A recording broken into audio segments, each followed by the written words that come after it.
Ano report? Senatorial candidate Rodante Marcoleta Ah. naniniwalang malaki ang ambag ng taong bayan para mapakinggan ng ICC at pauwiin na ang dating Pangulong Rodrigo Duterte.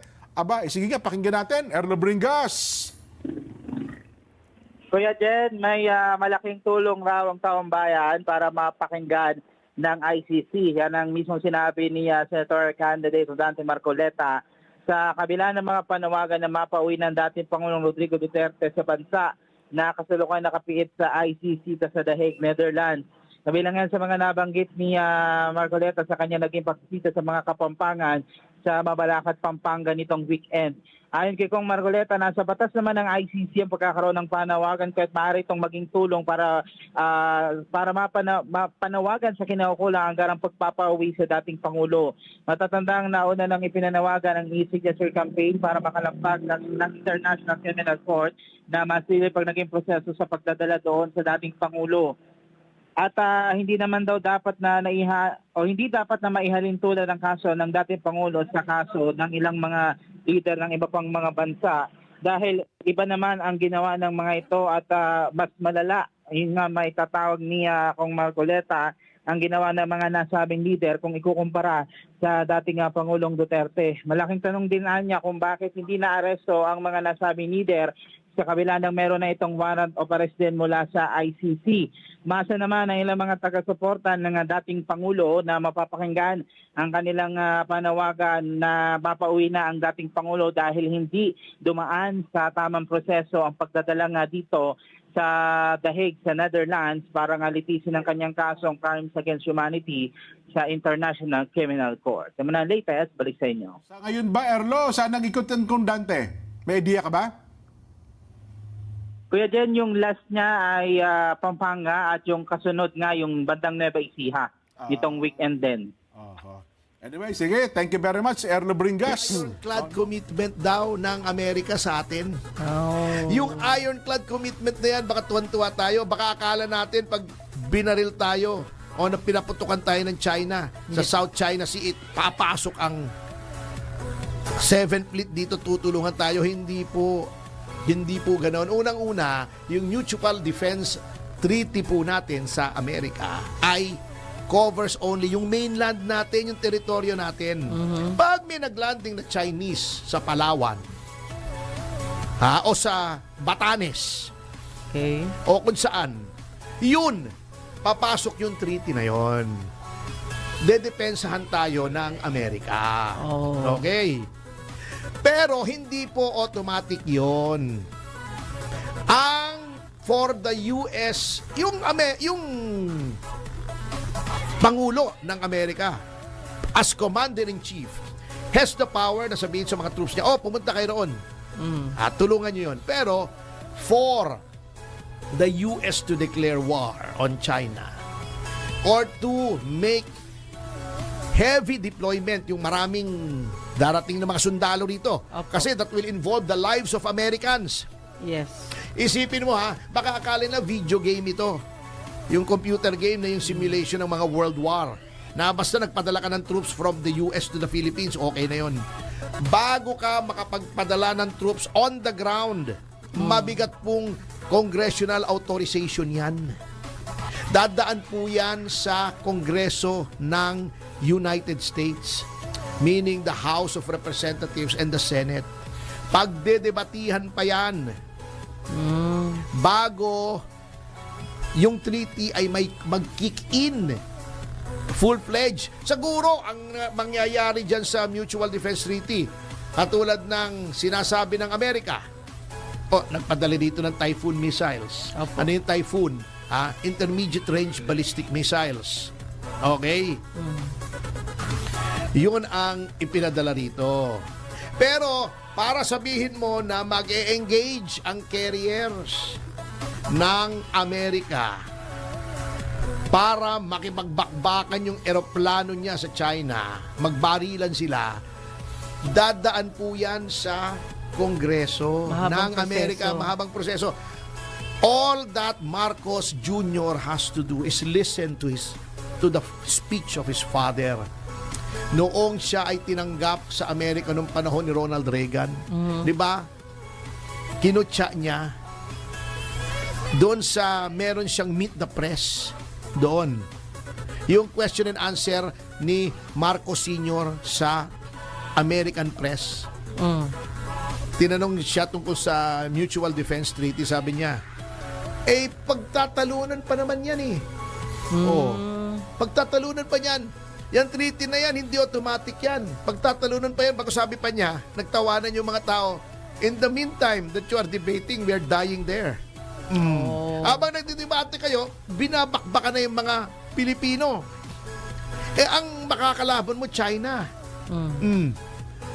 Magpapadala siguro yan mga missile. Magpapadala yan. Aeroplano nga mahirap magpadala. Bakit? Kasi hindi naman basta nagpadala ng aeroplano, pinalipad mo. Hindi naman video game to eh. Para ka makapagpalipad ng mga modern na aircraft ng Amerika, kailangan mo ng matinding training. Hindi porket nakakapagpalipad ka ng mga galing sa South Korea na aeroplano, yung K-Fir, ay makakapagpalipad ka ng mga F-Series ng Amerika. Iba yun. Tinetrain yun. Yung weapon system nung komplikado yun. Huwag mong sabihin ang Amerika magpapadala rito ng piloto para paliparin yung modern aircraft nila na baka tamaan ng missile ng China dahil lamang nagtalo tayo dun sa mga bato-bato doon sa South China Sea. Hindi nagagawin yun.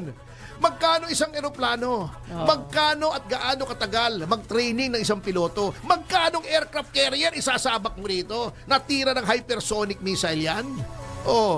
Hindi po wimp, hindi push over ang China.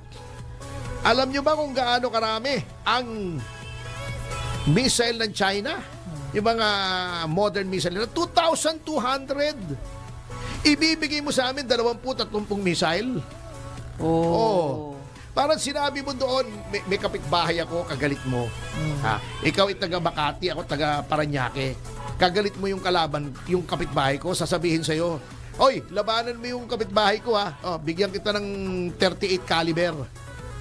Yung kalaban mo ron, naka-mortar, naka-barret, naka 50 caliber, isasabak mo ko ron. Kaya nga, minawarningan tayo ng iba, ng ASEAN, unang-una sabi nila, nakikipag-treaty kayo sa US, may treaty na sa US, sa Japan, sa Australia. Nasisira yung balance dito para awayin ng China. Di ba ang policy ng ASEAN? Relation, Diplomasya. Correct. Wala namang miyembro ng ASEAN na may mga treaty sa mga yan eh. May mga bansa sa ASEAN na may claim din laban sa China. Ang Vietnam, ang Brunei, ang Malaysia, merong mga claim yan. Kinakalaban niya ng China doon sa 9-dash line nila, katulad natin. Hindi nila kinikilala yung claim, pero hindi sila masyadong nabubuli ng China kasi nga, tayo, pinoprovoke natin eh. Para nag-aaway dalawa, tatawag ka ng barkada mo, di ba? Na mas malaki. Di magagalit ito, tatawag, i-escalate niyan. Yun ang ginagawa ng Pilipinas kasi. Parang may tao dito sa Pilipinas na hindi marunong makipag-usap ng diplomasya. Kaya binubuhuli kasi tayo. Bago sasabihin nila, si Duterte ganito, ganon. Diplomasya po kasi, kung hindi mo tayong talunin, diplomasya mo, kaya mo talunin ng China. Di ba sabi ni Duterte, ano gusto nyo, gera? Anong padadala ko? Mga pulis ko, mga sundalo ko, mamamatay lahat yun doon. Correct. At totoo naman eh. Correct. Ano bang laban ng puwersa mo sa puwersa ng China? Amerika nga takot sa China eh. Totoo. Grabe naman yan. Pinakamaraming missile sa buong mundo ang China. Opo. Hypersonic pa. Mahihirapang i-intercept. Magiging 3 ng aircraft carrier ng China. May sariling rocket force ang China na elevated, di ba? Navy, Army, Air Force. May iba sila na katumbas na ng ganong department, the People's Liberation Army Rocket Force. Ganong kaimportante, ganong karaming missile ang China na may sarili silang branch ng armed forces na puro rocket lang. At hindi tayo ganong ka-high-tech.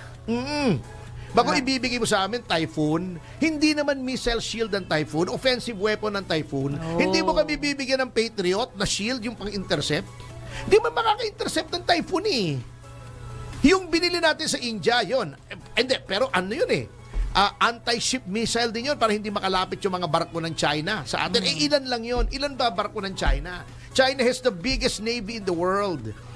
Hindi ko sinasabing matakot tayo sa China o humiga na lang tayo, magpa-rape tayo sa China, so to speak. Pero hindi pwedeng tatapatan mo yung China, makikipag-usap ka sa US, sa Australia, pinasukan mo ng banyaga yung something that is purely Asian ang usapin. Kumbaga, usapin to ng pamilya natin, pinasukan mo ng ibang tao, nakialam. O, magagalit talaga ang China.